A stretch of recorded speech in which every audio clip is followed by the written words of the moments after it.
Welcome friends. পূর্ব ঘোষণা মতোই আজকে দেখুন 13ই মে 2020 স্টেট গভর্নমেন্ট এমপ্লয়ীদের বোনাস ঘোষণা করা হয়েছে এবং সেটা অবশ্যই 2019-20 ফিনান্সিয়াল ইয়ারের। এবার যেটা এখানে বলা হচ্ছে যে 31শে মার্চ 2020 যাদের এমুলোমেন্টস 34,250 পর্যন্ত তারা 4,200 টাকা বোনাস পাবে 2019-20 ফিনান্সিয়াল ইয়ারের জন্য। এবার এই এমুলোমেন্টস কথাটার ব্যাখ্যাটা আমাদের একটু বুঝতে হবে। সেটা কি না, আমরা জানি যে 31শে মার্চ 2020 মানে সেটা রোপা 2019-এর আন্ডারে রিভাইজড পে স্কেলে। তো রিভিশন অফ পে স্কেলেতে রোপা 2019-এর রিভাইজড এমুলোমেন্টস কথাটা মানে হচ্ছে pay ড্রন in the applicable level in the pay matrix, অর্থাৎ এক কথা হচ্ছে বেসিক। জানুয়ারি 2020-তে আপনার যেটা বেসিক, ওই পে ম্যাট্রিক্স থেকে যে বেসিকটা পেয়েছেন সেই বেসিকের সাথে শুধু ইনক্লুড হবে নন প্র্যাকটিসিং অ্যালাউন্স, বাকি কিন্তু কোনো অ্যালাউন্স সেখানে যোগ হবে না। অর্থাৎ এবার যদি শিক্ষক শিক্ষিকাদের ক্ষেত্রে বলি, শুধু যে বেসিকটা সেটাই তার এমুলোমেন্টস। 31শে মার্চ 2020 যেটা বেসিক সেটাই তার এমুলোমেন্টস। সেই এমুলোমেন্টসটা যদি 34,250 বা তার কম হয় তবে তিনি বোনাস পাবেন। এটা হচ্ছে প্রথম কথা। এবার তারপরে দেখুন যে যখন আপনি রোপা 2019-এর আন্ডারে রোপা 2009-এর আন্ডারে আছেন বা আনরিভাইজড পে স্কেল, কারণ আমরা জানি জানুয়ারি ফেব্রুয়ারি 2 মাস বাদ দিলে তার আগের 10 মাস রোপা 2009-এর আন্ডারই সবাই ছিল। তো সেক্ষেত্রে যে এমুলোমেন্টসের সংজ্ঞাটা, সেখানে এমুলোমেন্টস মানে হচ্ছে pay in the payment plus grade pay, অর্থাৎ বেসিক পে। এই দুটোকে যোগ করলে হয়ে গেল বেসিক পে। তার সাথে যোগ হবে কি personal pay, special pay, additional remuneration, dearness allowance, deputation duty allowance, steno allowance, এইগুলো তার সাথে যোগ হবে। যার যেটা থাকবে দিয়ে যেটা হবে সেটাকে বলা হবে এমুলোমেন্টস। এই দুটো এমুলোমেন্টস একটু বুঝতে হবে, রোপা 9 আর রোপা 19। রোপা 9 হচ্ছে তাহলে এবার শিক্ষক শিক্ষিকাদের ক্ষেত্রে বেসিক প্লাস ডিএ, এই দুটোকে যোগ করলে হচ্ছে রোপা 9-এর এমুলোমেন্টস। এইবারে দেখুন যাদের এবার রিভাইজ পে স্কেলে আসার পর স্যালারিটা ধরুন বেসিকটা বেড়েছে, তো সেক্ষেত্রে বেসিকটা দেখা যাচ্ছে যে মার্চের যে বেসিক সেটা আপনার 34,250-কে ছাড়িয়ে যাচ্ছে মার্চের বেসিকটা 31 মার্চ 2020। কিন্তু বাট ডিউরিং দি ইয়ার 2019-20 তার মিনিমাম 6 মাস দেখা যাচ্ছে ওই এমুলোমেন্টসটা 34,250-এর কম আছে। অর্থাৎ যখন রোপা 9-এর আন্ডারে ছিলেন তখন দেখা যাচ্ছে হয়তো আপনার এমুলোমেন্টসটা 34,250-এর কম আছে 6 মাস। এই 6 মাসটা কিন্তু কন্টিনিউয়াস হতে হবে তার কোনো মানে নেই, যে কোনো 6 মাস হলেই হবে।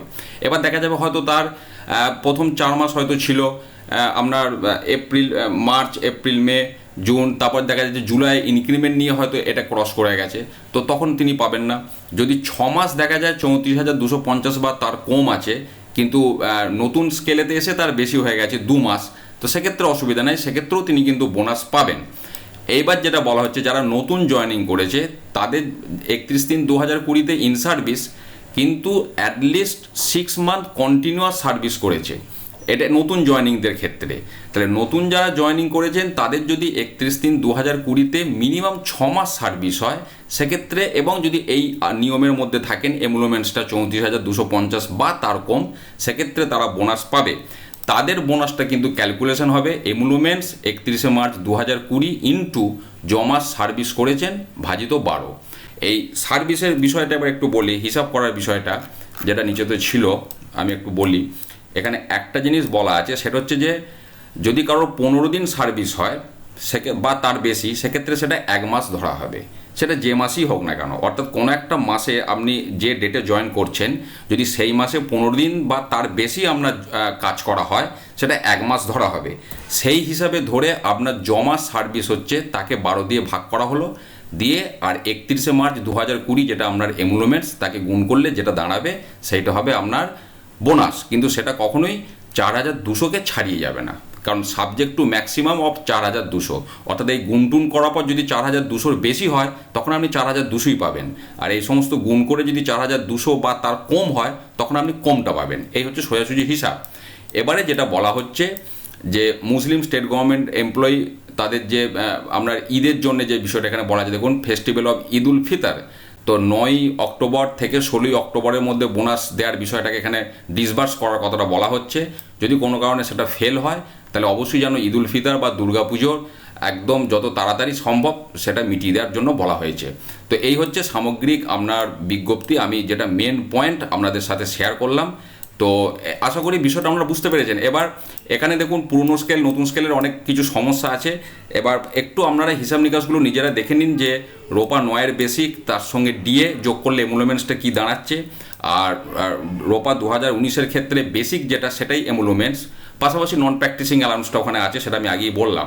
এইভাবে হিসাব করে দেখুন ওই আপনার যে ফিগারটা এখানে বলা হয়েছে 34,250 বা তার কম যদি হয় সেটা 6 মাস হলেও হবে। আর যারা নতুন জয়েনিংদের ক্ষেত্রে কন্টিনিউয়াস 6 মাস সার্ভিস হতে হবে। তো এই বিষয় দুটোকে মাথায় রেখে বাকিটা আপনারা একটু ক্যালকুলেশন করে নিন, তাহলে বিষয়টা আপনাদের পরিষ্কার হয়ে যাবে। তো এটাই হচ্ছে 2019-20 ফিনান্সিয়াল ইয়ারের বোনাসের হিসাব করার পদ্ধতি বা বিজ্ঞপ্তি, যেটা মেন পয়েন্টস যেগুলো বুঝতে অসুবিধা হওয়ার কথা সেগুলো একটু আপনাদের সাথে আমি শেয়ার করলাম। যদি প্রশ্ন থাকে অবশ্যই করবেন, আমি সাধ্যমতো উত্তর দেওয়ার চেষ্টা করব। সুস্থ থাকুন, ভালো থাকুন, ধন্যবাদ।